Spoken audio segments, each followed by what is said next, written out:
yes, I'm on it. I just wanna be iconic. Sipping on a gin and tonic. Got me going off when I'm on this topic, yeah. If I ever play, I want it. You know that I'm always on. Hello, guys, and welcome back to Neecee Lexy. If you're new here, I'm a content creator, digital marketer, as well as a blogger. And in today's episode of Boss Up with Me, Girl Talk Edition, I'm going to be talking about the effective ways to get back on track after you have either fall off the track, messed up, or you just kind of fall off habits and you're trying to regain back your momentum. Obviously, we have about 6 months left for the year. And as you all know, in the January of 2022, we talked about glowing up, we talked about how to become a high value woman, and we talked about other things that we want to be able to maintain our new Year resolutions to be able to have a very impactful, powerful life. And obviously some of us have succeeded and actually gain a lot of things, and then some of us have fall off that radar. And then how can you get back, and knowing that you still have 6 months to go, the year is still kind of in progress, and how can we be able to effectively get back on track? So today's video is dedicated to that. If you're new here, Neecee Lexy, a content creator and digital marketer. I do post content weekly here on our channel about digital marketing, personal branding, as well as I interview entrepreneurs from around the globe. So if you love this type of content, make sure to hit the subscribe button and we can get started with our today's topic.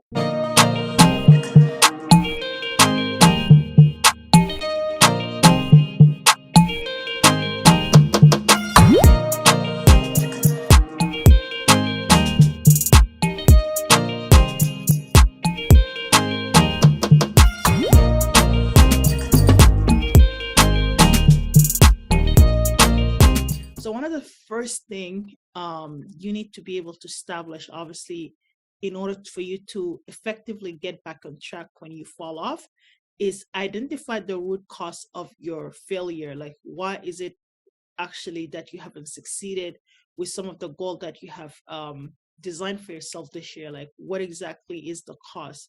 Why haven't you not achieved any of your goals?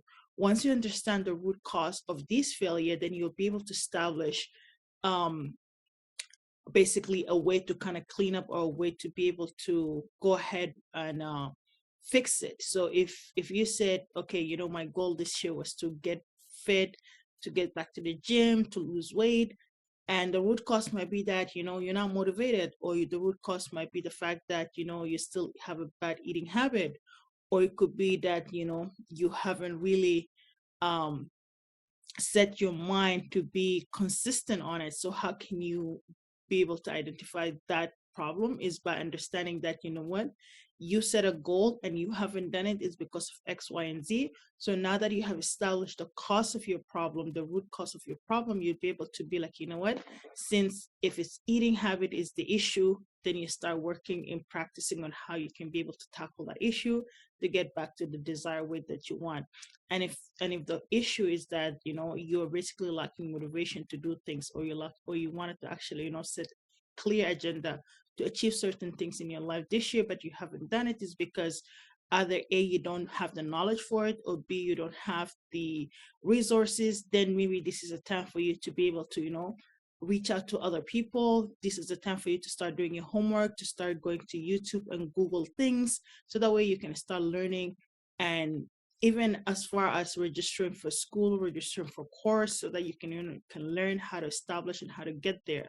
So identifying the root cause of your problem would be one of the biggest thing in order for you to get back on track, is because we won't know that we have a problem until we actually investigate and audit the problem, and then we can find solution to the problem. The second thing I would say, also creating a schedule and stick to it.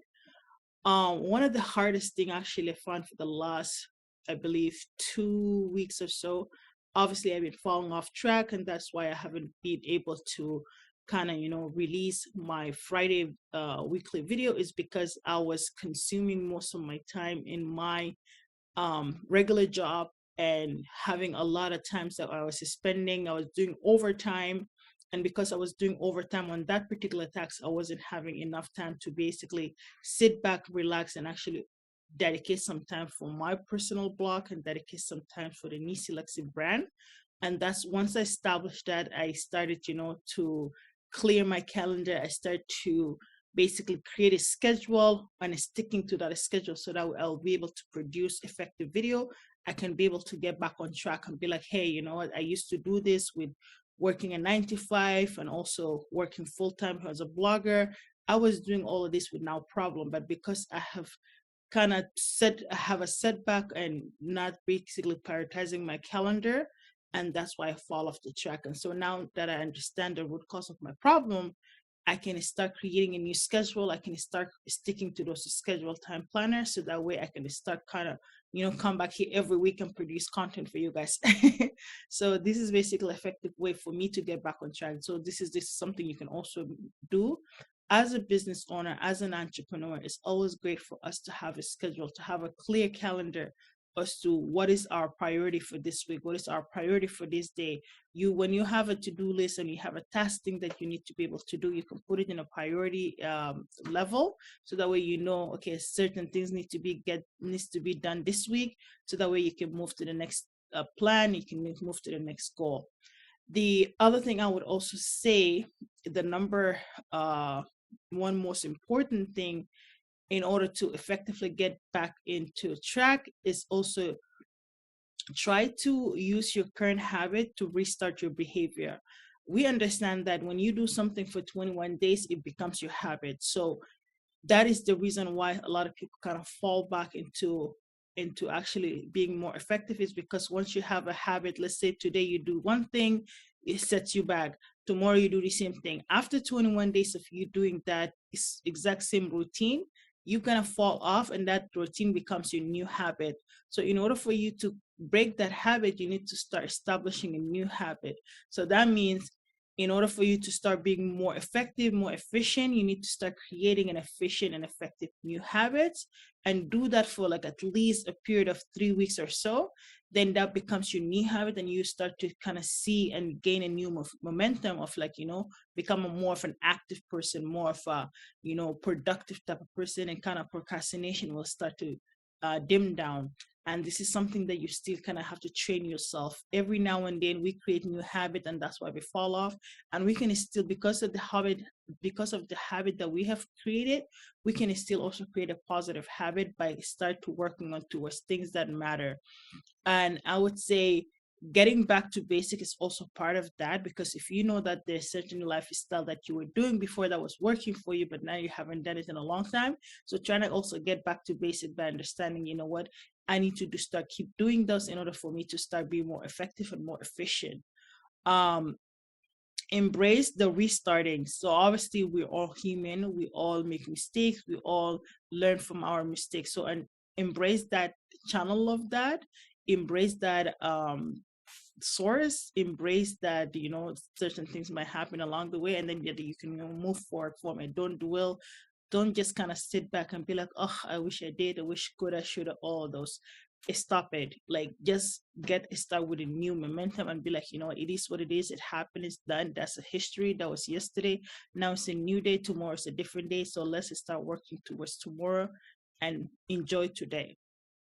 Change your environment. Another thing you can also need to do is change the environment. Even I know I work from home, so there are certain ways where if I shift my room according to my bed or my desk and where it is, I am more productive around that area, as opposed to if I shift it in certain direction. So I tend to kind of notice that certain area where I'm doing my work, I'm a lot more productive as opposed to certain areas in my room. So now I know that, okay, if I really need to get things done, there's a specific area within my room that I need to have to set my desk and set my items so that I can get things done. If I go to any other places within my house, I will not work as efficient as I want to. It's because that one environment that I am always at it, that is my productivity zone. That is the zone that I kind of embrace, and I kind of do things, and I'm more focused and I'm more aligned to what I'm exactly doing. So you need to be able to find a specific environment that kind of drives your motion, and an environment that kind of force you to get more ideas, more your creative zone. That's basically what you need to establish. And keep yourself accountable for everything that you do. If you messed up, make yourself accountable for that and move forward from it. If you need to have a specific goal to reach by the end of the month, make sure that you're keeping yourself accountable to reach at that goal, so that way you can be able to, make it happen. And all of these is basically some simple things that you could do in order to effectively get back on track, especially if you fall off and you wanted to, reignite the engine, so that way you can have a successful completion of this year. So these are some 7 things that I have shared with you guys in order to effectively get back on track. And if you love this type of content and you enjoyed our today's video, make sure to hit the thumbs up, as well as comment below on some of other ways that you also personally kind of use in order to get back on track. We would love to hear from you. And for those who are interested in hearing about some other entrepreneurs' tips and tricks on how to be able to, improve your productivity as a young boss, feel free to drop the topic below and I'll be able to cover it. And I will see you guys next time. Have a good day. Bye. I've been doing this, I'm on it. I just wanna be iconic. Sipping on a gin and tonic. Got me going off when I'm on this topic, yeah. If I ever play